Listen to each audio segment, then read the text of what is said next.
স্বপ্ন ছিল আকাশ ছোঁয়ার, আর দায়িত্ব ছিল দেশমাতৃকার সুরক্ষায় আকাশে উড়বার। সেই দায়িত্ব পালনের শেষ প্রশিক্ষণে না ফেরার দেশে চলে গেলেন ফ্লাইট লেফটেন্যান্ট তৌকির আহমেদ সাগর।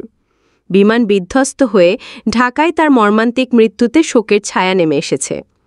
এবার তাকে নিয়ে এক দীর্ঘ আবেগঘন পোস্ট দিয়েছেন ছোট পর্দার জনপ্রিয় অভিনেত্রী জান্নাতুল সুমাইয়া হিমি। ফেসবুক পোস্টটি হুবহু পাঠকদের জন্য তুলে ধরা হলো। মর্মান্তিক হলেও দয়া করে পাইলটকে দোষ দেবেন না।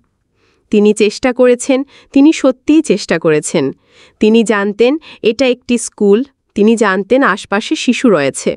শেষ মুহূর্ত পর্যন্ত তিনি লড়েছেন, বিমানের গতি সরিয়ে নিতে চেয়েছেন। তিনি নিজের সব কিছু উজাড় করে দিয়েছেন। তিনি সেই বিমানের সাথেই ঝরে গেছেন। বাংলাদেশ বিমান বাহিনী কি সামগ্রিকভাবে অসম্মান করবেন না? তারা আমাদের রক্ষা করে, দেশের জন্য জীবন বাজি রাখে প্রতিদিন। কিন্তু এর মানে এই না যে আমরা চুপ করে থাকব।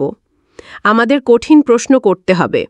আমাদের স্বচ্ছতা দাবি করার অধিকার আছে।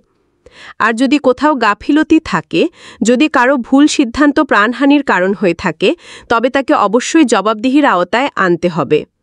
দোষ দিন না ককপিটে থাকা মানুষটিকে, দোষ দিন তাকে যে জনবহুল শহরের উপরে প্রশিক্ষণ ফ্লাইট চালানোর অনুমোদন দিয়েছে। আসল দায়িত্ব সেখানেই। আর দোষ দিন তাদের যারা এখনও পর্যন্ত আমাদের পুরনো যুদ্ধবিমান দিয়ে উড়তে বাধ্য করছে। একটি উন্নয়নশীল দেশ হিসেবে কেন আমরা এখনও 1960 সালের নকশায় তৈরি এবং 2013 সালে যার উৎপাদন বন্ধ হয়েছে সেই চীনে তৈরি F-7 যুদ্ধবিমান ব্যবহার করছি? এই বিমানগুলো শুধু পুরনোই নয়, আধুনিক শহুরে অভিযানের জন্য সম্পূর্ণভাবে অনুপযুক্ত। এগুলো ব্যবহার করে আমরা শুধু আমাদের পাইলটদের জীবনে ঝুঁকিতে ফেলছি না, বরং নিচের অসংখ্য সাধারণ মানুষের জীবনও হুমকির মুখে ঠেলে দিচ্ছি। এটা শুধু একটি দুর্ঘটনা নয়, এটা এক বিশাল ব্যর্থতা চিন্তাভাবনার, পরিকল্পনার এবং নেতৃত্বের। তিনি শহীদ হয়েছেন বীরের মতো। সেলুট জানে তোমাকে ভাই। ASBD24 সত্য প্রকাশে অপসীম। চ্যানেলটি সাবস্ক্রাইব করুন।